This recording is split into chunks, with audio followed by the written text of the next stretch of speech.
உணவுகளை ஜீரணம் செய்ய தகுந்தபடி அமைந்துள்ளன. பால், மாமிசம், முட்டை ஆகியவைகள் அல்ல. அதாவது மொழிபெயர்ப்பு, அதாவது பிஎஃப்ஏ ஃபார் செகண்ட் ஃப்ரெண்ட்ஸ் அவர் வெஜிடேரியன் பாடிஸ் அப்படின்னு கட்டசின்னு போட்டு பிஎஃப்ஏ சென்னைன்னு கொடுத்துருக்குது இல்லையா? அது நீங்க படிப்பீங்க. மீண்டும் மொழிபெயர்ப்பு நம்முடைய சைவ உடல், அதுக்கு மறுபடியும் ஆரம்பிங்க. நம்முடைய சைவ உடல், நம்முடைய சைவ உடல், ஆ, மனித உடல் ஆ, சைவ உணவுக்காக படைக்கப்பட்டிருக்கிறது. ஆ, நம் பற்கள் சைவ உணவுக்கு தகுந்தபடி அமைக்கப்பட்டுள்ளன. ஆ, சிறிய பற்களும் உறுதியான ஈர்களும் நம்முடைய ஜீரண நீர்கள் சைவ உணவுகளை ஜீரணம் செய்ய தகுந்தபடி அமைந்துள்ளன. ஆ, பால், மாமிசம், முட்டை ஆகியவைகள் ஆ. ஆகியவைகள் அல்ல. பால், மாமிசம், முட்டை ஆகியவைகள் அல்ல. அருமை. முக்கியமாக நமது குடலின் அமைப்பு சைவ உணவுக்கு மட்டுமே தகுந்தபடி அமைக்கப்பட்டிருக்கிறது. ம், ஒருவர் மாமிசம் உண்ணும் பொழுது என்ன நடக்கிறது? ம், ஒருவர் மாமிசம் உண்ணும்போது என்ன நடக்கிறது?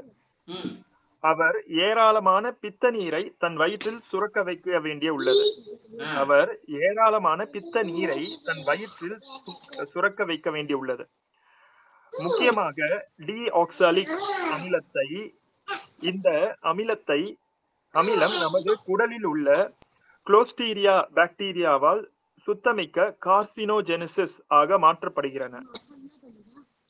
உணவும் மாமிசமும் குடலில் தங்கி செரிக்க அதிக நேரம் எடுத்துக்கொள்வதால் அவை உள்ளேயே அழுகி விஷமாக மாறுகின்றன. சால்மோனாசிஸ் தீர்ப்பதற்கு கடினமான நோயாக மாறி வருகிறது. பிராணிகளுக்கு தொடர்ந்து மருந்துகளை கொடுப்பதால் அவைகளில் மருந்துகளை எதிர்க்கக்கூடிய சால்மோனெல்லா பாக்டீரியா உற்பத்தி ஆகிவிடுகிறது. சில வருடங்களுக்கு முன்பு வரை ஸ்டேபிலோகேசி பாக்டீரியா உணவில் விஷத்தையும் நிமோனியா தோல் வியாதிகளையும் உண்டாக்குபவை. சுமார் 10% மட்டுமே பெனிசிலினுக்கு எதிர்ப்பு சக்தியை பெற்றிருந்தன. இப்போது 90% பென்சிலினை எதிர்க்கும் சக்தியை பெற்றுவிட்டன. ஒவ்வொரு வருடமும் நிறைய மனிதர்கள் உணவின் விஷத்தால் இறக்கிறார்கள். நம் எல்லோருக்கும் நம்முடைய பூமி திருத்தப்பட வேண்டும் என்று தெரியும். பலர் என்னிடம் இது பற்றி விசாரிக்கிறார்கள். இதை மட்டுமே விளக்கம் சொல்லுங்க. இதுக்கு மட்டும் என்ன புரிஞ்சுக்கிறீங்க, என்ன கேள்வி கேட்கறீங்க? அதாவது ஒரு மாமிசம், அதாவது நம்ம உடல் எதுக்காக, எதன் அடிப்படையாக யாருங்க சத்தம் கேக்குது? அந்த பாருங்க, நிறுத்துங்க, மியூட் பண்ணுங்க. ஞானசேகரன் மேல போங்க. இந்த குடும்பத்திற்கு பக்கத்துல சத்தம் கேக்குது, இடைஞ்சலா இருக்கு. கோகுல் நடக்கிறப்ப அமைதியா இருங்க. அதாவது நம்முடைய மனித உடல் எதன் அடிப்படையாக வைத்து உருவாக்கப்பட்டுச்சுன்னா சைவ உடல், அதாவது சைவம் சாப்பிடறதுக்கு அடிப்படையா தான் நம்ம உடல் இருக்கு. உடல் அமைப்பு அப்படிதான் இருக்கு. நான் கேக்குற கேள்விக்கு பதில் சொல்லுங்க. எந்த வகையில நீங்க இப்ப எதை வச்சு சைவ உடல் நீங்க சொல்றீங்க? இப்ப இது சைவ பொதுவா சொல்லியாச்சு. அதெல்லாம் சொல்லுங்க. நம்மளுடைய பற்களுக்கு பாத்தீங்கன்னா இந்த அது அமைந்திருக்கிற விதம் பாத்தீங்கன்னா சைவம் சாப்பிடுற அளவுக்கு தான் நம்மளுடைய அமைப்பு இருக்கு. நம்மளுடைய பற்களை வச்சு வரிசைப்படுத்தி பார்க்கும் பொழுது பாத்தீங்கன்னா அது மாடு இப்ப எப்படி மாடு இருக்கு, அதே மாதிரிதான் அது சைவம் சாப்பிடுற அளவுக்கு தான் இருக்கு. அதே மாதிரிதான் நம்மள பற்களும் இருக்கு அப்படின்றது. அசைவம் சாப்பிடுன்னு வச்சுக்கீங்க. அசைவம் சாப்பிடுறது இறப்பிக்கு போகுது, என்ன ஆகும்? அசைவம் சாப்பிட்டோம்னா அதற்குரிய சுரப்பிகள் சுரந்து அதுலயே அது விஷமா மாறிடுது. ஏன்னா அசைவத்தை செரிப்பதற்கான வேதிப்பொருள் இறப்பையில கிடையாது.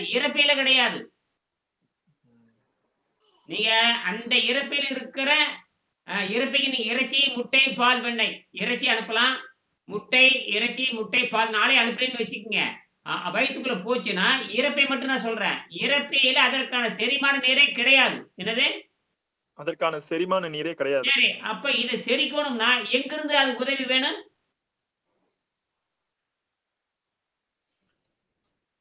எது கடிமை உடைக்க வேண்டியது இருக்குது?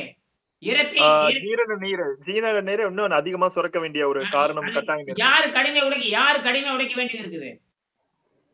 எந்த உறுப்பு கடிமையா உடைக்க வேண்டியது இருக்குது? ஜீரண உறுப்பு. இருங்க, இறப்பை. சரி, இறப்பை போக வேற எந்த உறுப்பு எந்த உறுப்பு கடிமை வேலை செய்ய வேண்டியது இருக்குது? கல்லீரல் இரைப்பைக்கு கல்லீரல் ஆ, கல்லீரலுங்க. இது புரிஞ்சுக்கணும். இந்த மண்டையில ஏறிக்கணும். என்னது? கல்லீரல் கல்லீரல் மேபி எனக்கு அந்த தமிழ்ல அந்த வார்த்தை வர மாட்டேங்குது. இருக்கு கல்லீரல்னா எதுவா இங்கிலீஷ்ல இருக்கட்டும், அவர் சொல்லுங்க. சொல்றாருல்ல, இதெல்லாம் இதெல்லாம் தெரிஞ்சிருக்கணும். இதெல்லாம் வந்து தெரிஞ்சிருக்கணும். இருங்க அதுக்கு கல்லீரல்னா அதுக்கு இங்கிலீஷ்ல பேரு பித்த இருங்க. கல்லீரல் நீர் அந்த லிவர் கல்லீரல் லிவர் இன்னொன்னு லிவர் சொல்லுவாங்க. அது பித்த நீர்னு சொல்லுவாங்க. லிவர் என்னது? பித்த நீர். பைல் ஜூஸ் பைல் ஜூஸ் சொல்லுவாங்க. ஆங்கிலத்துல ஆங்கிலத்துல பைல் ஜூஸ் சொல்லுவாங்க. ஆ. Liver bile juice correct. Maybe சரி. அதோட பேரு இதுக்கு பேரு இது கடுமையான ஸ்டீராய்டு. அது வந்து கடுமையான ஸ்டீராய்டு. அதுக்கு பேரு அனபாலிக் ஸ்டீராய்டு. அனபாலிக் ஸ்டீராய்டு போட்டு பாருங்க. அனபாலிக் ஸ்டீராய்டு போடுங்க. அனபாலிக் ஸ்டீராய்டு போடுங்க. ஓகேங்க. Anabolic steroid very very dangerous. Anabolic steroid. அதுக்கு பேரு செயற்கை பித்த நீர் ஆர்டிபிஷியல் பைல் ஜூஸ்னு பேரு. அனபாலிக் ஸ்டீராய்டு போடுங்க. புதுசா யாரும் வரல, கவனிக்கட்டும். யாரு? சரஸ்வதி கவனிக்கட்டும். யாரு? விஜய். விஜய் புதுசா வந்திருக்காங்க. விஜய் யாருன்னு பார்க்கணும். விஜய் அப்படியே உங்களுக்கு விளம்பரம் சொல்லுங்க. நீங்க யாருன்னு சொல்லுங்க விஜய். விஜய் எங்க இருந்து பேசுறீங்க? புதுசா யாரும் வந்திருக்காங்க. சுப்பிரமணி எங்க இருந்து பேசுறீங்க? வந்துருச்சா? அனபாலிக் ஸ்டீராய்டு வந்துருச்சா? பாத்துட்டு இருக்கேங்க. வணக்கம் வணக்கம். வாங்க வாங்க விஜய். எங்க இருந்து பேசுறீங்க? அருமை அருமை அருமை. நல்லது நல்லது. தினமும் 4 நிகழ்ச்சி இருக்குதுங்க. காலையில ஒரு 6 மணிக்கு ஒரு நிகழ்ச்சி இருக்கு. மத்தியானம் 12 மணிக்கு ஒரு நிகழ்ச்சி இருக்கு. சாயங்காலம் 6 மணிக்கு ஒரு நிகழ்ச்சி இருக்கு. மொத்தம் 5 நிகழ்ச்சி இருக்கு. உங்களுக்கு 3 நிகழ்ச்சியில் எது வேணாலும் வரலாம். தினம் 40 நிமிஷம் நடக்கும். 20 நிமிஷம் தத்துவம், 20 நிமிஷம் கேள்வி. பார்த்துட்டீங்களா? அதுபோக நீங்க யூடியூப்ல நீர் மருத்துவம் 942 அதில் பார்க்கலாம். இந்த புத்தகம் வாங்கி படிச்சுட்டு இருப்பீங்கன்னு நினைக்கிறேன். புத்தகம் வாங்கி படிச்சுட்டு இருப்பீங்க. புரியுதுங்களா? ஓரளவுக்கு புத்தகம் புரியுதா அனைவருக்கும்?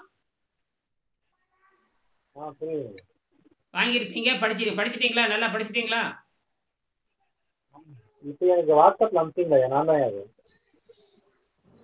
சரி, வாங்கி படிச்சிட்டீங்களாங்கிற? வாங்கி அடிச்சிருப்பீங்க, படிச்சிருப்பீங்க. சத்தமா சொல்லுங்க. அவரு சத்தமா சொல்லல. இந்த புத்தகம் வாங்கி இதுல புத்தகம் வாங்காதவங்க யாராவது இருக்கீங்களா? இந்த புத்தகம் இல்லாதவங்க யாராவது இருக்கிறீங்களா?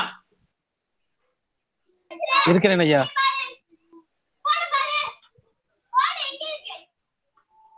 இந்த இப்ப எல்லாத்துக்கும் இந்த புத்தகம் இருக்குங்களா? என்னிடத்துல இல்லை. இத வாங்கி படிங்க.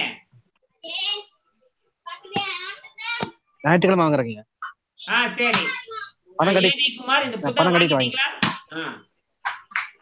வாங்கலங்கய்யா வாங்கல.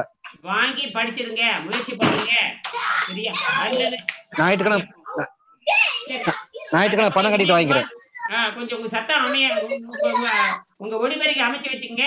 அணைச்சிருங்க. உங்க பக்கம் சத்தம் அதிகமா இருக்கு. நிறுத்திடுங்க ஐயா. செய்தி உங்களுக்கு கேட்க நிறுத்திடுங்க. அப்படியே கீழே ஒளி வாங்கி இருக்குல்லையே அதை அழுத்துங்க.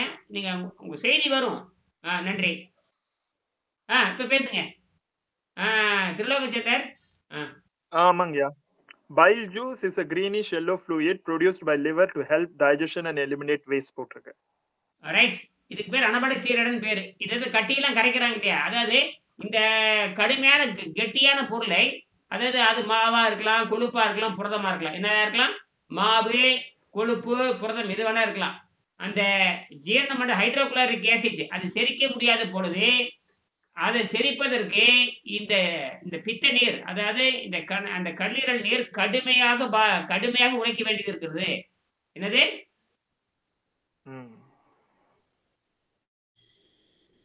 நான் பேசுறது கேக்குதா காதுல?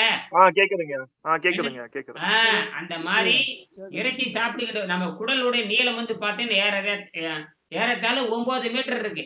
ஏறத்தாழ 9 மீட்டர் இருக்கு. நம்ம சைவ உணவா இருக்கிறதுனால நம்ம சைவ பிராணி அடிப்படையாக கொண்டவங்க. அசைவ பிராணிக்கு பார்த்தீங்கன்னா குடல் நீளம் ரொம்ப குறைவு. குடல் நீளம் ரொம்ப குறைவு. அதாவது அசைவ பிராணிகளுக்கு குடல் நீளம் ரொம்ப குறைவு.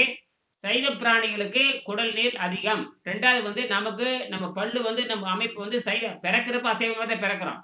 பிறக்கிறப்ப அசைவ பிறக்கிறோம். தாய்ப்பாலை மட்டும் குடிக்கிறோம். 5 அறிவு மட்டும்தான் இருக்கு. அதுக்கப்புறம் தான் 6ஆம் அறிவு வளர்கிறது. 6ஆம் அறிவை யாரும் பயன்படுத்துவதில்லை. இதுல இருக்கிற எல்லாருமே இப்ப நம்ம ஆளு புரிஞ்சிருப்பீங்க. உலகத்துல யாருமே 6ஆம் அறிவை பயன்படுத்துறது இல்ல. எந்த விஷயத்துல? உணவு இல்ல. ஏன்னா உணவுக்கு நீ அடிமையாகிட்ட. சாராயத்துக்கு அடிமையாகிறவன் வந்து சாராய்க்கு எப்படி அடிமையாயிடுறானோ அதே மாதிரி உணவு பழத்துக்கு அடிமையாயிடுறான். ருசிக்கு அடிமையாகி எதுவா இருந்தாலும் சரி, கழுதை வெட்டையா இருந்தாலும் சரி, ருசியை போட்டு கொடுத்தா குண்டா நிறைய கேட்கறான். என்னது, கழுதை வெட்டையா இருந்தாலும் ருசியை போட்டு கொடுத்தா எவ்வளவு கேட்கறான். அது ருசியா இருந்தா போதும். அது என்னன்னு எதுவும் கூட நமக்கு தெரியணும்னு அவசியம் இல்ல. அதுதான் சரி. அப்ப ருசியா கொடுக்கறப்ப வயிற்றுக்கு என்ன கேடு பண்ணுது, அது என்ன பண்ணுது, எந்த விளக்கம் கிடையாது. இதெல்லாம் காரணம் இந்த வெள்ளைக்காரன் பண்ற சதிதான் காரணம். வெள்ளைக்காரன் எடுத்துக்கொண்ட ஆராய்ச்சி முறையானது அவன் புலன்களை தாண்டவில்லை, பகுத்தறிவு தாண்டவில்லை. அவனுக்கு அது தெரியாதனாலதான் அவன் என்ன பண்றான்னா மருந்தை கொடுத்து நோய்களை அழுத்தி வைத்து நோய்களை அதிகமாக்குவதில் ஈடுபட்டுகின்றன அவன் சொல்றான். அதனால மருத்துவர்கள் என்ன பண்றான்னு கேட்டீங்கன்னா, ஆங்கில மருத்துவர்கள் சரி, அல்லது வந்து மருந்து என்ன சொல்லு கேட்டீங்கன்னா, எந்த நோயும் அழுத்தி வைக்குமே தவிர நோயை குணமாக்க முடியாது. நோயை குணமாக்குற அதிகாரம் மருந்துக்கு கிடையாது. நோயை குணமாக்குற மரகரம் பூவுக்கு கிடையாது. நோயை குணமாக்குற அதிகாரம் வந்து ஹெர்பலுக்கு கிடையாது. நோயை குணமாக்குற முறை வந்து பில்ஸ் போஷன்ஸ் மெடிசன்ஸ் பில்ஸ்ன்னு சிறு சிறு குடி, அது கிடையாது. மெடிசனும் கிடையாது. அப்படியே கொடுத்தாலுமே பக்க விளைவை அழுத்தி வைத்து, அதாவது ப்ராப்ளம் என்பது வேற, அப்புறம் வந்து சிம்டம்ஸ் என்பது வேற. ப்ராப்ளம் என்பது வேற, சிம்டம்ஸ் என்பது வேற. புரியுதா? புரியுதுங்க. ப்ராப்ளம்னா என்ன தெரியுமா? ப்ராப்ளம்னா என்ன, சிம்டம்ஸ்னா என்ன சொல்லுங்க. ப்ராப்ளம்னா தலையாய நோய். எந்த நோய் வந்தது, அது சக்கரை நோய் வச்சுக்கோங்க. சக்கரை நோய் வச்சுக்கோங்க, அது பெரிய நோய். அதுல இருந்து பலது கிளை நோய் நிறைய வரும். தலைவலி, காய்ச்சல், வாந்தி, நரம்பு தளர்ச்சி, ரத்தம் இழுத்து போறது, இந்த மஞ்சளா போறது, இதெல்லாம் வந்து உபரிகள். சக்கரை நோயோட உபரிகள். அதுக்கு பேர் சிம்டம்ஸ் சொல்லுவாங்க. ஆக ஒரு மருந்து கொடுத்தா சிம்டம்ஸ் தான் அமுத்தி வைக்குமே தவிர எதை குணமாக்க முடியாது, நோயை குணப்படுத்தாத. அது சிம்டம்ஸ் தான், அதோட பக்க விளைவுகளுக்கு மட்டும் அதை அமுக்கி வைக்கும். பட் ஆனா நோய் உள்ள இருந்துகிட்டே தான் இருக்கும். சரி, அப்ப நோய் என்ன ஆகும்? நோய் அப்படியே தான் இருக்கும். நோய் என்ன ஆகும்? நோய் அப்படியே இருக்குங்க, ரைட்டு. நோய் என்ன ஆகும்? வேற விதமா அது வெளியே வரும். அது எல்லாத்துக்கும் புரியுதான்னு கேக்குறேன். இங்க யாருக்கு புரியுது? விஜய்க்கு புரியுதா? சரஸ்வதி அம்மாக்கு புரியுதா?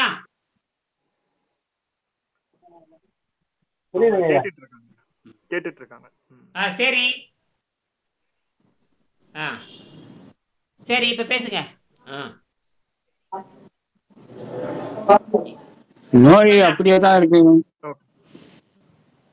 நோய் அப்படியே இருக்குங்கிறீங்களா? அது கொஞ்சம் விளக்கம் சொன்னா அவங்க தெரிஞ்சுக்கோங்க. நம்ம அது என்னன்னா, மருந்து மாத்திரைகள் அந்த பக்க விளைவை அழுத்தி வைத்து பிற்பாடு நோய்களை அதிகமாக்குவதில் ஈடுபடுகின்றன. நோய் வந்து வெவ்வேறு நோய் வந்துகிட்டே இருக்கும். வெவ்வேறு நோய், புது நோய் வந்துகிட்டே இருக்கும். புது நோய் உருவாகினே இருக்கும். புது நோய்கள் உருவாகினே இருக்கும். மனிதன் வந்து சாவதான் நோக்கி போகணும். கரெக்டா சொல்றாரு. ஏன்னா அவர் சக்கரை வந்து விடுதலை அடைஞ்சிருக்காரு. யாரு? ஞானசேகரன் 7-8 வருஷமா, கிட்டத்தட்ட 7-8 வருஷமா சக்கரையில கடுமையா பாதிக்கப்பட்டு இருந்தாரு. அவர் உடம்பு வந்து கரைச்சி எடுத்தாரு. 22 கிலோ கரைச்சி எடுத்திருக்காரு. கரைச்சி எடுக்கிறப்ப ரத்தம் சுத்தமாயிடுச்சு. பல முறை சோதனை பண்ணி பார்த்திருக்காரு. சாப்பிட்டு போய் சாதாரண உணவை சாப்பிட்டு போய் ஆராய்ச்சி பண்ணி பார்த்து, அதாவது நன்கு சுத்தமானதுக்கு அப்புறம் 21 கிலோ கரைச்சதுக்கு அப்புறம் அந்த சாதாரண உணவை சாப்பிட்டு பார்க்கிறாரு. வீட்டை சுத்தப்படுத்துறாரு. சாதாரண உணவை சாப்பிடுகின்ற பொழுது எடை ஏறுது. அப்ப சுத்தப்படுத்தி பார்த்து போனது சக்கரை அந்த நார்மல் சராசரியா இருக்கு. ரத்தம் வந்து என்ன சரியா இருக்கு, தூய்மையா இருக்கு, உனக்கு சக்கரை சக்தி இல்லை அப்படின்னு சொல்றாங்க. மறுபடியும் சாப்பிட்டு போய் பார்த்தா ஏறி இருக்குமான்னு சொல்றாங்க. மறுபடியும் சுத்தம் பண்றாரு. அப்ப விரும்பினா அவர் உணவை வந்து ஆசைக்கு வச்சிருக்க தவிர ஆரோக்கியத்தை வச்சுக்கல. அது இப்ப ஞானசேகரன் சாப்பிடுற உணவு வந்து அது ருசிக்கே தவிர ஆரோக்கியத்துக்கு அல்ல என்று புரிந்து கொள்ள வேண்டும். அப்ப ஆரோக்கியம் தராத உணவை என்ன பண்ணணும்? கைவிட்ட உணவு. என்னது?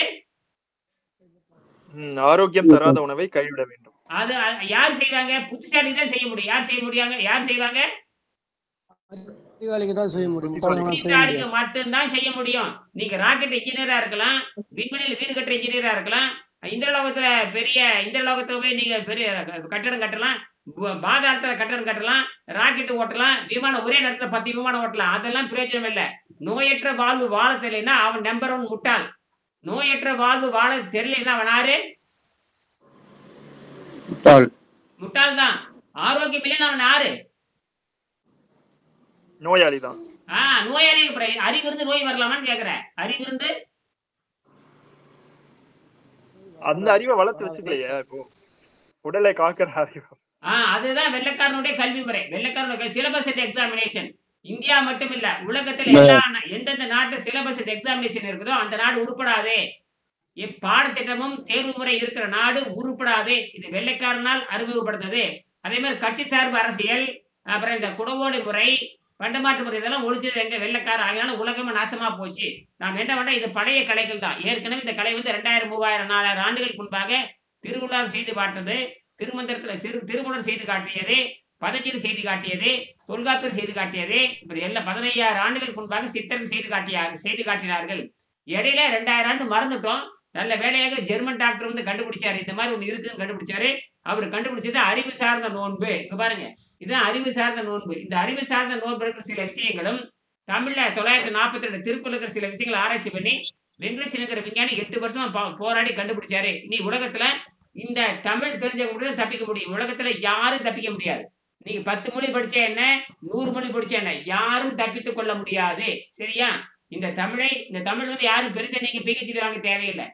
தமிழ் உச்சரிப்பு மட்டும் தெரிஞ்சிருந்தா போதுமானது. இந்த புத்தகத்தை படிச்சு நீங்க தப்பித்து போயிடலாம். சரி, இப்ப படிங்க.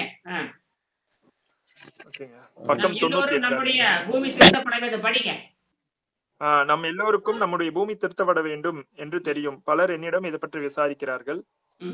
எங்கு பிரச்சனை இருக்கிறது என்று நாம் வருடக்கணக்கில் ஆராய்ந்த பெண் இது நமது உணவு பழக்கத்தில் உள்ளது என்று தெரிந்தது. எங்கு பிரச்சனை இருக்கிறது என்று வருடக்கணக்கில் ஆராய்ந்த பெண் இது நமது உணவு பழக்கத்தில் உள்ளது என்று தெரிந்தது. இது நமது ஆரோக்கியத்தை பாதித்து உலகம் முழுவதும் வியாபித்து நில உபயோகம், நீர் உபயோகம், கழிவு பொருட்களான தீர்வு என்பதையும் தாண்டி மனித வாழ்க்கை பாதிப்பு, காடுகளின் அழிவு என்று உலக அளவில் வளர்ந்து வருகிறது. இது நமது ஆரோக்கியத்தை பாதித்து உலகம் முழுவதும் வியாபித்து நில உபயோகம், நீர் உபயோகம், கழிவு பொருட்களான தீர்வு என்பதையும் தாண்டி மனித வாழ்க்கை பாதிப்பு, காடுகளின் அழிவு என்று உலக அளவில் வளர்ந்து விடுகிறது. எனக்கு மேலே உள்ள பகுதியை படித்தவுடன் கொல்லான் புலாலை மறுத்தானை கைகூப்பி எல்லா உயிரும் தொழும் ஞாபகத்திற்கு வருகிறது. பாலும் அசைவ உணவுதான். ஒருவர் சைவமாக நிலைத்த பின்புதான் நீர் உணவு பயிற்சி எடுத்துக்கொள்ள முடியும் என்பதை நான் இங்கு நினைவூட்ட விரும்புகிறேன். ஒருவர் சைவமாக நிலைத்த பின்புதான் நீர் உணவு பயிற்சி எடுத்துக்கொள்ள முடியும் என்பதை நான் இங்கு நினைவூட்ட விரும்புகிறேன். நான் அசைவ அப்படின்னா சைவ உணவு வந்து நிலைத்த பிறகுனா குறைஞ்சபட்சம் நம்ம உடம்புல பாத்தீங்கன்னா குறைஞ்சபட்சம் ஒரு 2 மாசம் ஆகுது. என்னது,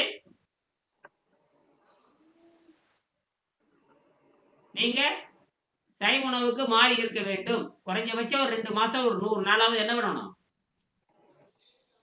சைவ உணவுக்கு மாறினால்தான் மாற்றங்கள் கிடைக்காதுங்க ஐயா. சரி, அது அப்படி வச்சுக்கலாம்.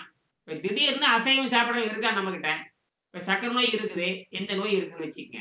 இந்த ரெண்டுக்கு இடைப்பட்டு ஒரு பயிற்சி இருக்கு. அதாவது சைவத்தில் இருக்கிறானா அதை பத்தி கவலை இல்லை, அசைவத்தில் இருக்கிறானா அதை பத்தி கவலை இல்லை. நியாயப்படி பாத்தீங்கன்னா சைவத்தில் இருக்கிறவனுக்கு சீக்கிரம் சுத்தப்படுத்திடலாம். சரிங்களா? ஒரு நோயாளி வர்றான், நமக்கு ஒரு நீர் மருத்துவம் கத்துக்கு வர்றான். அவன் சைவம் தான் திருட்டு இருக்கிறான், நேற்று வரைக்கும் சைவம் தான் திருட்டு இருக்கிறான். அவனுக்கு என்ன பண்ணலான்னு கேட்டு அதுக்கு கண்டுபிடிச்சதுதான் வெங்கடேசன் அருமையான கண்டுபிடிச்சாரு.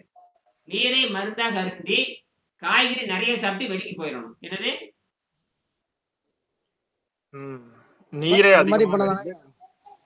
மருந்தாக அருந்தி அவன் 2 வேளை கூட சாப்பிட்டுக்கலாம். 10 மணிக்கு ஒரு நிறைய காய்கறி, ஒரு சப்பாத்தி. அதே மாதிரி ராத்திரி 5 மணிக்கு 5:30 அதுக்கு மேல கிடையாது, 5 மணி 5:30 மணிக்கு ஒரு நிறைய கீரை சோறு வச்சு, கீரை சோறோ காய் சோறோ நிறைய காய்கறி வச்சு கொஞ்சம் சோறு போட்டு பண்ணி சாப்பிட்றது. அதே மாதிரி காலையில் ஒரு 11 மணிக்கு காய்கறி நல்லா வணக்கி சோறு போட்டு சாப்பிட்றது. இடையில இருக்கிற எல்லாம் அந்த 10 மணி நேரம் நீரை மருந்தாக இருந்தோம்னா மஞ்சள் ஒரு நாளைக்கு 15 தடவை மஞ்சளா சிறுடி இருக்குது. என்னது, மஞ்சளா போகும். அந்த மாதிரி பண்ணிக்கிட்ட பொழுது விஷம் பூரா 10 நாள், அந்த 10 நாள் என்ன ஆகும், அவன் சாப்பிட்ட விஷம், அதாவது ரத்தத்தில் இருக்கிற விஷம் பூரா முதல்ல ரத்தத்தில் இருக்கிற அந்த கிருமிகள் பூரா பாதி வெளியேறிடும், மனமும் போயிடும். அப்ப இந்த சிறுநீர்ல புது ரத்தம் அந்த தண்ணி போறனால அவன் ஏற்கனவே சாப்பிட்ட கிருமிகளை கிட்டத்தட்ட கொஞ்சம் குறைஞ்சிரும். அதுக்கப்புறம் தொடர்ந்து அவங்க தண்ணி பயிற்சி, காய்கறி பயிற்சி, தண்ணி பயிற்சி, காய்கறி பயிற்சி இப்படி செய்ய 150 நாள்ல எல்லாம் சரியா போகும். அதனால நம்ம கிட்ட இந்த நீர் மருத்துவ பயப்பட தேவையில்லை. ஆனால் இயல்பாக ஒருத்தர் இந்த பாடத்திட்டத்தை பார்க்குறான், எந்த ஆசிரியரும் இல்லை, செலவு பண்றதுக்கு அச்சப்படுறது, இந்த உடம்புக்கு இவ்வளவு செலவு பண்றதா, வீடு 1 கோடி போட்டு வீடு 10 லட்ச ரூபா போட்டு கட்டுவான். ஒரு வண்டி வந்து 10 லட்சம் போட்டு வாங்குவான். ஆனா உடம்ப மட்டும் கவனிக்கிறதுக்கு 10 பைசா செலவு இல்ல. இப்ப அவங்களுக்கு என்ன புத்திமதின்னு கேட்டீங்கன்னா, அவங்க குறைஞ்சபட்சம் ஒரு மாசம் 2 மாசம் அவங்க வந்து என்ன எதுக்கு வந்திருக்கணும்? சைவத்துக்கு வந்திருக்கணும். யாருடைய வழிகாட்டும் இல்லாம செய்ய முடியும். என்னுடைய வீடியோ வந்து ஒரு 500 வீடியோ, 1000 வீடியோ, 4000 வீடியோ இருக்கு. அதுவுமே இந்த புத்தகம் 2ம் இருந்தா 10 பைசா செலவில்லாம அவன் தப்பித்துக் கொள்ளலாம். அடுத்தது. ஒருவர் சைவமாக ஒருவர் சைவமாக நிலைத்த பின்புதான் நீர் உணவு பயிற்சிக் கொள்கையை எடுத்துக்கொள்ள முடியும் என்பதை நான் இங்கு நிறைவூட்ட விரும்புகிறேன். சோ அப்ப நீர் உணவுக்கு மாறணும் அப்படின்னா முதல்ல அவங்க பேசிக்கா சைவ உணவுக்கு மாறின பிறகுதான் இதை பண்ண முடியும். ஏன் அப்படின்னு நம்ம கேட்டோம் அப்படின்னா அப்பதான் வந்து உடம்பு சுத்தமாகும். இல்ல நான் முட்டை மட்டும் சாப்பிட்டுக்கிறேன், இல்ல மீன் மட்டும் சாப்பிட்டுக்கிறேன், இல்ல பால் மட்டும் குடிச்சுக்கிறேன் அப்படின்னா அது வேலைக்கு ஆகாது. அப்ப அங்க சைவம் சுத்தம் தேவையில்லை. அவங்களுக்கு ஆரோக்கியம் தேவையில்லை. அவங்களுக்கு வந்து சாவு நிச்சயம் தான். துடிதெடுத்து சாகின்ற சாவு நிச்சயம். என்னது? துடிதெடுத்து சாகின்ற சாவு நிச்சயம். நீ ஆகாரத்தை இது வந்து 7ஆம் அறிவு நடமாடும் தாவரத்தை போல. தாவரம் எப்படி ஒளிச்சேர்க்கையிலிருந்து சக்தி எடுத்துக்குதோ அதே மாதிரி இந்த உடம்பு பயிற்சி எடுக்கின்ற பொழுது தாவரமாக மாறிவிடுகிறது. காத்தில் இருக்கிற நைட்ரஜன் புரோட்டீனா மாத்திக்குது. விண்வெளியில் இருக்கிற காமா கதிர்களை சக்தியாக மாற்றிக் கொள்கிறது. அப்புறம் 2வது வந்து உள்ள இருக்கிற மரபணுக்கு வைத்தியம் பண்ணி யமனுக்கே வைத்தியம் பார்க்கிற மாதிரி மரபணுக்கு வைத்தியம் பண்ணி மரபணு என்ன பூச்சியத்துல வச்சுக்குது. அவன் சாவும் கூடாது, வாழவும் கூடாது. பிளஸும் இல்ல மைனஸும் இல்ல, நியூட்ரல வச்சுக்குது. நீ வேணும்னா சாகலாம், வேணும்னா சமாதிக்கு போலாம். அந்த மாதிரி மையத்துல வச்சிருது. புரியுதா? ஏங்கய்யா இந்த வெறும் அருகம்புல்ல சாறை சாப்பிட்டு எல்லா நோயும் குணப்படுத்துறாங்கிறாங்களா? அது எப்படியா? எல்லாம் ஏமாத்திக்கிற வேலை. அது எப்படின்னு கேட்டீங்கன்னா அந்த அருகம்புல்ல மட்டும்தான் சாப்பிடணும் 3 வேளையும். நல்லா புரிஞ்சுக்க. அருகம்புல்லும்னா அதுதான் உணவு, வேற எதுவும் இருக்கக்கூடாது. என்னது? அந்த அருகம்புல்லு சாறு மட்டும்தான் இருக்கணும். வேற 365 நாள் அதுதான் குடிக்கணும். 365 நாளுமே தண்ணீரே அருகம்புல் சாறு தான், வேற எதுவும் தொடக்கூடாது. புரியுதா? அப்படி செய்ய மாட்டாங்க. அப்ப புரிஞ்சுக்கிச்சாப்பா? நம்மளது அப்படி இல்லை. நாம இன்னைக்கு சாதாரண உணவை தின்னு போட்டு தண்ணி வச்சு குடிச்சா நோய் நல்லாயிரு. நாம இந்த அருகம்புல் வைத்தியம் தேவையில்லை, ஆட்டுக்கால் வைத்தியம் தேவையில்லை. என்னது? சாப்பிட்டுக்கிட்டு ஐயா சித்த வைத்தியம், மூலிகை வைத்தியம், அப்புறம் இயற்கை வைத்தியம் ஒன்றும் வேலைக்கு ஆகாது. ஐயா சொல்றது அதான். சாப்பிட்டுக்கிட்டே இந்த வைத்தியம்லாம் சாப்பிட்டுக்கிட்டே வைத்தியம் பண்றோம்னா இந்த சாராயம் குடிச்சுக்கிட்டே அதை விடுறாங்கிற கதை தான். சாராயம் குடிச்சுட்டே இருப்பேன், கல்லீரல் நல்லா ஆகும். சாராயம் குடிச்சுட்டே இருப்பேன், கல்லீரல் நல்லா ஆகும். ஒன்றும் நடக்காது. கரெக்டா புடிச்சிட்டு நல்ல பாயிண்ட் புடிச்சிட்டீங்க. சாப்பிட்டுக்கிட்டே இருப்பேன், ஆனா ஓமியா வைத்தியம் பண்ணிக்குவேன் நல்லா ஆகும்லாம் ஏமாத்திக்கிட்டு நொண்டி அடிச்சுக்கிட்டு தான் தெரியுறானுவன். நான் பாத்துருக்கேன், ஓமியா வைத்தியம் பண்றேன்னு நொண்டி அடிச்சுக்கிட்டு கிடக்குறான். ஆனா சாப்பிடறத நிறுத்தவே இல்லை. இன்னொரு முக்கியமான விஷயம் சொல்ற பாருங்க. இன்னொரு முக்கியமான விஷயம், ரொம்ப கூர்ந்து கவனிங்க. என்னுடைய நண்பர்கள் நிறைய பேரு இயற்கை மருத்துவம் செய்யறவங்களா இருக்காங்க. என்னது? தேங்காய் பழம் சாப்பிடுறது, இந்த மாதிரி 3 வேளை தேங்காய் பழம் சாப்பிடுறது. ஆனால் அவங்க உடம்பு இடைச்சிருக்குமே தவிர முக்கியமான நோயெல்லாம் நல்லா ஆகாது. அது என்ன காரணம் ஐயா? அது அவங்க வந்து எங்கேயோ ஓட்டை இருக்கு, ஏதோ ஒரு ஓட்டை இருக்கு. அதாவது தேங்காய் பழத்தில் இருக்கிற கிருமியும் பழத்தில் இருக்கிற கிருமி வெளியெடுக்க தெரியாது. தேங்காய் பழத்தில் இருக்கிற நச்சுத்தன்மையும் தேங்காயில் இருக்கிற நச்சுத்தன்மையும் பழத்தில் இருக்கிற நச்சுத்தன்மையும் எடுக்க தெரியாது. அப்ப அந்த தேங்காயிலும் அந்த நச்சுத்தன்மை இருக்கு, பழத்திலும் அந்த நச்சுத்தன்மை இருக்கு. உடம்பு இடைக்கும். உலகில் படைக்கப்பட்ட அனைத்து பொருட்களிலும் நச்சுத்தன்மையும் இருக்கு, அமிர்தத்தன்மையும் இருக்கு. அதெல்லாம் நம்ம பகுத்தறிவின் காரணமாக நச்சுத்தன்மையை நீக்கிறதுக்கு தான் இப்ப நம்ம நீர் மருத்துவத்தை பயன்படுத்துறோம். அறிவு இருக்காது இல்லையா? இப்ப ஐயா சொல்றாங்க பாத்தீங்களா, அந்த அறிவு வந்து பாத்தீங்கன்னா நுண்ணறிவு. அந்த நுண்ணறிவை பயன்படுத்திதான் அது நானோ இதுலதான் ஒர்க் ஆகும். சோ அது வந்து இப்ப யாருக்கு அது வரும் அப்படின்னா, இப்ப நம்ம நீர் மருத்துவத்துல ஃபாலோ பண்றதுனால நமக்கு வந்து இந்த கேள்வி, இந்த அறிவெல்லாம் நமக்கு புரிஞ்சிருக்கணும். இப்ப ஐயா சொல்றாரு பாருங்க, இந்த பேரே குறிப்பிடுவேன், அது அவருக்கு மனசு வருத்தப்படும். பேரே என்னால குறிப்பிட முடியும். பெயரே குறிப்பிட்ட உங்க தொழிலே பாதிக்கும். பெயரே குறிப்பிட முடியும் என்னால. இருந்தாலும் நான் சொல்றேன், என் நண்பர் ஒருத்தர் திருநெல்வேலியை சேர்ந்தவர். எங்கேயோ திருநெல்வேலின்னு நினைக்கிறேன், திருநெல்வேலி சிவகாசி நினைக்கிறேன் நண்பர். அவர் கடுமையான நல்ல நண்பர். அவர் வந்து இயற்கை மருந்து பொருளை உற்பத்தி பண்றாரு, இயற்கை உணவுகளை தயாரிச்சு கொடுக்குறாரு. அவனுக்கு வந்து தோல்ல வந்து அந்த கழிவு வெளியே போற தோல் பூரா தோல் நோயா மாறிடும். கருப்பு கருப்பா கருப்பு கருப்பா கருப்பு கருப்பா கருப்பு கருப்பா. என்னையா பண்றேன்னு கேட்டா, நான் இயற்கை உணவு தயாரிச்சு குடுக்குறேன், லட்டு தயாரிச்சு குடுக்குறேன் நானு. எந்த லட்டு வேலை செய்யாதுன்றேன் நான். உன்னோட இயற்கை லட்டுல வேலை செய்யாது. என்னது? இயற்கை லட்டுல வேலை செய்யாது. ஆ என்ன இப்படி சொல்றீங்க? அப்புறம் என்ன? அப்புறம் ஏன்யா வயித்து? உனக்கு ஏன் இந்த காலெல்லாம் இருக்குன்னு கேட்டேன். யோ! உன்ற இயற்கை உணவு, இயற்கை லட்டு, லொட்டு லொசு, மொச்சக்கொட்டை, தட்டக்கொட்டை, ஊற வச்சு திங்கிறது இதெல்லாம் ஒண்ணும் வேலைக்கு ஆகாதுன்றேன் நான். நான் வேணா சொல்லிட்டேன். அதே மொச்சக்கொட்டை வச்சு குணமாக்க முடியும்னு சொன்னேன். அது எப்படி சாமின்னு கேட்டாரு. இதோ நான் சொல்ற மாதிரி செய்யுன்னு சொன்னேன். நீ மொச்சக்கொட்டையை தின்னுக்கோ. ஆனால் நான் சொல்ற மாதிரி செய்யுன்னு சொன்னேன். என்னது? அதாங்க ஐயா நீர் மருத்துவம். ஆ, நீரை மருந்தென அறிஞ்சினால் போதும் ஐயா. அதுதான் நான் என்ன சொன்னேன். நீ முளைக்கட்டை தானியம் நீ தின்னுக்கோ. ஆனால் முளைக்கட்டை தானியத்தை வந்து நிறைய சாயங்காலம் ஒரு வேளை மட்டும் சாப்பிட்டுட்டு காலையில இருந்து சாயங்காலம் வரைக்கும் நீரை மருந்து அருந்திட்டு மாலை ஒரு வேளை நீ மொச்சக்கொட்டை வச்சு நல்ல முளைக்கட்டிய மொச்சக்கொட்டை வச்சு வேச்சி சாப்பிட்டுட்ட. அந்த மாதிரி ஒரு மாசம் சாப்பிட்டான். தோல்ல நல்லா போச்சு. டயட் கண்ட்ரோல சாப்பிட்டதால சரியாயிடுச்சு ஐயா. நீரை மருந்தென குடிக்கின்ற போது நீரை அருந்தின காட்டிதான் சரியா போச்சு. என்னது? நீரை அருந்துவதனால தான் நோய் குணமாகும். அது வரைக்கும் அவர் சாதாரண உணவு திங்கிறவர் தான்.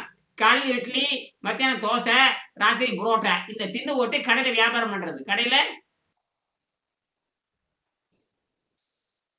எல்லாருமே அப்படிதான் ஐயா இருக்கு. கேட்டா இயற்கை உணவு வித்தியாசமா ஆரோக்கியத்தை இருக்கும். அந்த என்ன காரணமே இயற்கை இல்லை. உணவு ஊருக்கு தான் நீ உபதேசம் கணக்கு கிடையாது. இயற்கை உணவு அங்க பாத்தீங்கன்னா கொட்டை கொட்டை விளம்பரம் போட்டிருப்பாரு. அதை சாப்பிட்டா நல்லது, இதை சாப்பிட்டா நல்லது. நீ என்னடா செஞ்ச? இங்க ஒன்றும் செய்யவே இல்லை. என்னது? படிக்கிறது ராமாயணம், இடிக்கிறது பெருமா கோயில். யார கரெக்டா சொல்லிட்டாங்களா? யார் சொன்னாங்க? பண்ணிருங்க. அதாவது எப்படி இல்லைன்னா ஊருக்கு தான் நீ உபதேசம் எனக்கு இல்லடி. இப்ப நான் என்ன பண்ணேன்னா எங்க வீட்டுல இந்த ஊருக்கு தான் உபதேசம் எனக்கு இல்லடிங்கிற மாதிரி இப்ப நான் எங்க வீட்டுல செஞ்சு காட்டுறேன். நான் உங்களுக்கு உபதேசம் தான் பண்றேன். நான் எங்க வீட்டுல நடந்து காட்டுறேன். தலைகளாக மாத்துறேன். எங்க வீட்டுல நடந்து காட்டுறேன். அவ்வளவுதான். நான் எப்படி என்னை விட அவங்களுக்கு தெரியும். நான் எப்படி இருந்தேன், இப்படி ஆயிட்டேன். என்னது? எப்படி இருந்தேன், இப்படி ஆயிட்டேன்னு அவங்களுக்கு நல்லா தெரியும். நான் 80 கிலோல இருந்த ஆளு 58 கிலோ இருந்து உலகத்தையே கணக்கிட்டு இருக்கிறேன். அவங்களுக்கு நல்லா தெரியும். என்னடா 25 வருஷம் பாக்குறாங்க இல்ல, சின்ன பொண்ணு பாக்குறாங்க, பெரிய பொண்ணு ஊரெல்லாம் பாக்குறாங்க. அதனால என்னுடைய பழக்க வழக்கம் எல்லாத்துக்கும் தெரியும். ஆனா யாரும் என்கிட்ட வரவும் மாட்டாங்க, பேசவும் மாட்டாங்க. 25 வருஷமா நான் கோபியில் இருக்கேன்னு தவிர கோபியில இருந்து ஒருத்தர் கூட எங்கிட்ட பேசவே மாட்டாங்க. தொலைபேசி நலம் கூட விசாரிக்க மாட்டாங்க. என்னது? நலம் விசாரிக்க மாட்டாங்க, வணக்கம் சொல்ல மாட்டாங்க, எதுவும் சொல்ல மாட்டாங்க. நீங்க தான் சாப்பிட வேணான்றீங்களா? அப்புறம் பேச ஆமா, பார்க்கவும் மாட்டாங்க, பார்க்கவும் மாட்டாங்க, பார்த்தா சிரிக்கவும் மாட்டாங்க, வணக்கம் சொல்ல மாட்டாங்க, எதுவும் சொல்ல மாட்டாங்க. கல்லூரி மங்கனோட பார்த்துட்டு அப்படியே வேற ரெண்டுட்டு போயிட்டே இருப்பாங்க. ஐயா அடியான ஊர்ல அது மாதிரி தான் இருக்கு ஐயா. 50% அப்படிதான் இருக்கு. அப்ப பிசாசுக்கெல்லாம் விலகி போறது நல்லது. இதுல இருந்து என்னன்னா நீங்க பிசாசுக்கு இருந்து விலகி போறீங்கன்னு அர்த்தம். இதுல இருந்து பிசாசுங்கிற சக்தி வந்து விலகி போறீங்கன்னு அர்த்தம். இந்த 2 நிமிஷம் இருக்குது, முடிச்சுக்கலாம். மணி 2 8:43 8:45 முடிச்சுக்கலாம். இப்ப தொடங்க. இப்ப ஏதாவது கேள்வி இருக்கா? கேசவன் கேள்வி இருக்கா? பன்னீர்செல்வம் கேள்வி இருக்கா? சரஸ்வதி கேள்வி இருக்கா? விஜய் கேள்வி இருக்கா? ஆன்லைன்ல இருந்து ஒரு கேள்வி வந்திருக்குங்கய்யா. கேளுங்க. பாலமுருகன் சொல்லிட்டு 6 மாசமா உங்களை பின்பற்றுகிறாராம். 6 கிலோ எடை வந்து குறைஞ்சிருக்கான். இப்ப மலச்சிக்கல் இருக்குதான், எனிமா எடுக்கலாமான்னு கேக்குறாரு. தாராளமா எடுத்துக்கலாம். 2 நாளைக்கு ஒருக்கா 3 தினம் எடுக்க தேவையில்லை. 3 நாளைக்கு ஒரு எப்ப மலச்சிக்கல் வருது அப்ப மட்டும் எடுத்துக்கலாம். அவர் புத்தகம் வாங்கி படிச்சிருக்கணும். புத்தகம் வாங்கி படிச்சிருக்க வேணும். அப்பதான் அது புரியும். அப்பதான் புரியும், இல்லாட்டி புரியாது. ஏன்னா இது ஆராய்ச்சி நூல். அதாவது உங்களை நீங்கள் விடுதலை தருகின்ற நூல், உங்களுக்கு விடுதலை தருகின்ற நூல். புரியுதா? விடுதலை தருகின்ற நூல். புத்தகமே வாங்கி படிக்காம தத்துவத்தை நம்பக்கூடாது நீங்க. ஏன்னா என்ன சொல்றோம், புத்தகம் வாங்கி படிக்காம எது நடக்காது. புத்தகம் வாங்கி படிக்காம எது நடக்குது? புத்தகம் வாங்கி படிச்சிருக்கணும். சரியா? சரி, முடிச்சுக்கலாம். கடைசி கேள்வி யாராவது இருக்கா? திருலோகச்சந்தர் நீங்களே கேளுங்க. ஓகேங்கய்யா. இப்ப அந்த வயித்துல சுரக்கிற அந்த சொன்னீங்க இல்லையா, அந்த ஆசிட்ஸ் பேர் மட்டும் நம்ம ஒரு வாட்டி பாத்துக்கலாங்கய்யா. பித்த நீர்ல வந்து முக்கியமாக வந்து டிஆக்சிலிக் அமிலம். இந்த அமிலம் நமது குடலில் உள்ள குளோஸ்டீரியா பாக்டீரியாவால் சுத்தமிக்க கார்சினோஜெனிசிஸாக மாற்றப்படுகிறது. அதாவது இந்த கார்சினோஜெனிசிஸ் இருக்குல்ல, ரொம்ப கொடூரமான நோய். அதாவது ஒரு கிருமி உற்பத்தி ஆகும். அந்த கிருமி தண்ணி தீர்த்துக்கு இன்னொரு கிருமி உற்பத்தி பண்ணு. அந்த கிருமி தண்ணி தீர்த்து கொடுத்து இன்னொரு கிருமி உற்பத்தி பண்ணும். ஒரு கிருமி இன்னொரு கிருமி உற்பத்தி பண்ண, அந்த கிருமி இன்னொரு கிருமி உற்பத்தி பண்ண, அந்த கிருமி இன்னொரு கிருமியை உற்பத்தி பண்ண. ரொம்ப கொடூரம் இது. என்னது? அது எப்படின்னா ஒவ்வொரு கிருமி தன்னுடைய பொறுப்பை தட்டி கடிச்சு வேற எதுக்கு திணிச்சு விட்டுறது. இப்ப என்ற வேலை இந்த டீஆக்சிலிக் அமிலம் சொல்றாங்க இல்லையா, அது அசைவம் சாப்பிட்டா மட்டும்தான் சுரக்கும், இல்லாட்டி சைவம் சாப்பிடறவங்களுக்கு சுரக்காது. பால் சாப்பிட்டாலும் பால், இறைச்சி, முட்டை, பால், வெண்ணெய். ஓகே, அப்போ இப்ப நான் நீர் உணவு எடுக்கிறேன், அப்போ இந்த டீஆக்சிலிக் ஆசிட் அப்படின்றது நான் எனக்குள்ள சுரக்காது. அப்படிதான் சுரக்காது. ஓகே, அதுதான் கேள்வியா கேட்கணும்னு நினைச்சேன். மரணத்தை உண்டாக்குறது டீஆக்சிலிக் ஆசிட் தான். ஓகே, சோ அப்ப இந்த டீஆக்சிலிக் ஆசிட் தான் நம்ம குடலில் உள்ள கிளோஸ்ட்ரிடியா பாக்டீரியாவால் சக்தி மிக்க கார்சினோஜெனிசிஸாக மாற்றப்படுகிறது. இதுதான் இந்த சென்டென்ஸ பத்தி கொஞ்சம் சொல்லுங்க. இந்த அமிலம் நமது உடலில் உள்ள கிளோஸ்ட்ரிடியா பாக்டீரியாவினால் சக்தி மிக்க கார்சினோஜெனிசிஸாக மாற்றப்படுகிறது அப்படின்னா என்னங்க? நம்ம குடல்ல கோடிக்கணக்கான கிருமிகள் இருக்கு. ஓகே, இரைப்பை, சிறுகுடல், பெருங்குடல், மலக்குடல், மலவாய், நம்ம உடம்பே கிருமிகளானது. நம்ம கிருமி கண்டுபிடிக்காத கிருமிகள் வந்து பல லட்சம் இருக்குது. கண்டுபிடிச்ச கிருமிகள் 100 தான் இருக்கு. கண்டுபிடிச்ச கிருமிகள் ஒரு 100 இருக்கலாம், அவ்வளவுதான். கண்டுபிடிக்காதது பல லட்சம் இருக்குது. என்னது? பல லட்சம் கிருமிகள் நம்ம உடம்புக்குள்ளே இருக்கு. கண்டுபிடிக்காத பல லட்சம் இருக்குது. ஓகே, யாருக்கும் தெரியாது. கண்டுபிடிச்சது கண்டுபிடிச்சதுக்கு 100 கூட வராது. அவ்வளவுதான். இதுல முக்கியமா கண்டுபிடிச்சது வந்து பித்த நீர். இந்த பித்த நீர் அதிகமா சுரக்கிறப்போ அப்போதான் இந்த குளோஸ்ட்ரிடியா பாக்டீரியா, அந்த சக்தி மிக்க கார்சினோஜென்ஸ் இதெல்லாம் பாத்தீங்கன்னா உயிரற்ற பொருளாக இருக்கும். அது பித்த நீர் மாதிரி இருக்கும். கடைசியில அந்த உயிரற்ற பொருள் என்ன கேட்டீங்கன்னா அது உயிருள்ள பொருளாக மாறுது. உயிரற்ற பொருளாக இருந்து கடைசியில என்னவா மாறுது? உயிருள்ள பொருளாக கார்சினோஜெனிஸாக மாறுகிறது. அங்கதான் நமக்கு வந்து அந்த டேஞ்சரஸ் வருது. அது என்ன பண்ணுது? அது வந்து விஷமா மாத்துது. அதுதான் அது அழுகி போன விஷமா மாத்துறதுக்கு காரணமே இந்த கார்சினோஜெனிசிஸ் தான். அந்த பாக்டீரியா, அந்த கிளோஸ்ட்ரிடியா பாக்டீரியா அது சக்தி மிக்க கார்சினோஜெனிசிஸாக மாற்றப்படுகிறது. இதே மாதிரி தான் அதாவது இந்த இறைச்சி சாப்பிடறோம் பாருங்க. இறைச்சி போக இந்த மாவு, கொழுப்பு, மாவு திங்கிறவன் பாருங்க.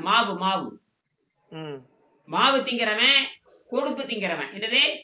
மாவு திங்கிறவன், கொழுப்பு திங்கிறவன். சைவத்துல மாவு, சைவத்துல கொழுப்பு. சைவத்துல மாவு, சைவத்துல கொழுப்பு. அதுல அசைவத்துல மாவு, அசைவத்துல கொழுப்பு. இறைச்சி தின்னாவே மாவு வந்துடும், கொழுப்பு வந்துடும், புரதம் வந்துடும். சைவத்திலையும் மாவு இருக்குது, கொழுப்பு இருக்குது, புரதம் இருக்குது. அசைவத்திலையும் மாவு இருக்குது, கொழுப்பு இருக்குது, புரதம் இருக்குது. மொத்தத்துல ரெண்டுமே சாப்பிடிக்கும். சரி, இப்ப ஒண்ணும் இல்ல, இட்லியும் பாலும் குடிக்கிறவனுக்கு இந்த வேலை செய்யும். இட்லியும் பாலும் குடிக்கிறவனுக்கு கடுமையாக பித்த நீர் சுரக்க வேண்டும். சுரந்து அவனை சாகடிக்கும். ஆக சைவம் சாப்பிடுறவனுக்கு புற்றுநோய் வருது, அசைவம் சாப்பிடுறவனுக்கு புற்றுநோய் வருது. சைவம் சாப்பிடுறவனுக்கு சக்கரை நோய் வருது, அசைவம் சாப்பிடுறவனுக்கு சக்கரை நோய் வருது. சைவம் சாப்பிடுறவனுக்கு காமாலை வருது, அசைவம் சாப்பிடுறவனுக்கு காமாலை வருது. அப்ப இங்க உணவுனாவே நோய் உண்டாக்குறது தான். என்னது? சரி, அதனாலதான் ஒருவேளை இன்பான் யோகி எழுதி வச்சான். என்னைக்கே ஒரு நாளைக்கு சாப்பிட்டு தொலை. என்னது? அப்ப அந்த ஒரு வேளைக்கு என்ன சாப்பிடுறாங்கன்றத ஒரு கேள்வி இருக்கு. அது பழங்கள் தான். பழங்கள். ஓகே ஓகே ஐயா, அப்புறம் இந்த ஒரு ஜெனரலான ஒரு கேள்வி. இப்ப இந்த ஜுரம் எல்லாம் அடிக்குது பாத்தீங்களா, அப்பெல்லாம் என்ன சாப்பிடணும்? அப்ப பட்டினி தான் போடணும். வெறும் தண்ணி குடிச்சு காய்கறி சாப்பிடணும். 3 நாள் பட்டினி போடணும். 3 நாள் பட்டினி போட்டு காய்கறி சாப்பிட்டு அப்ப வந்து மலச்சிக்கல் வந்துடும். எதையுமே சாப்பிட முடியாது. உணவு பாதை பூரா மஞ்சளா இருக்கும். என்னது? மஞ்சளா இருக்கு. அன்னைக்கு சுட சுட கஞ்சி வச்சு குடிக்கிறது அதெல்லாம் தப்பு. அதெல்லாம் தப்பு. அப்ப அந்த கஞ்சி அப்படியே குடிச்சாலும் நீர்த்த கஞ்சியா இருக்கணும். என்னது? நீர்த்த கஞ்சியா இருக்கணும். அது வந்து பாத்தீங்கன்னா வெங்காயம் சேர்த்த கஞ்சியா இருக்கணும். வெங்காயத்தை அரைச்சி 100 கிராம் வெங்காயத்தை அரைச்சி ஒரு 100 கிராம் வெங்காயம், 100 கிராம் அரிசி, 100 கிராம் அரிசி உடைச்சி 100 கிராம் வெங்காயத்தை வச்சு எண்ணெய் ஊற்றி தாளிச்சு தண்ணி நிறைய ஊற்றி வச்சிடணும். என்ன வேணும்? தண்ணி ஒரு நிறைய நீர் ஆகாரமா சாப்பிடணும். ஒரு நீர் ஆகாரமா இருக்கணும். அப்படி நீராகாரம் சாப்பிட்டா காய்ச்சல் நல்லா இருக்கும். ஏன்னா நம்ம அப்ப வந்து நம்ம இறப்பை வேலை செய்யாது, கணையம் வேலை செய்யாது, எல்லாம் ஓய்வுக்கு போயிடும். அப்ப எதுவும் வேலை செய்யக்கூடாது. நீ வெடிக்கு போறது ஒண்ணுக்கு போறது அது மட்டும் நீ செய்யணும். அப்ப இந்த திரவாகாரம் சாப்பிட்டீங்கன்னா ஒண்ணுக்கு சர்ன்னு பிரிய ஆரம்பிக்கும். மஞ்சளா போய் சரியாயிரும். சரியா? மீண்டும் நாளை சந்திப்போம். நன்றி, வணக்கம். நன்றிங்க.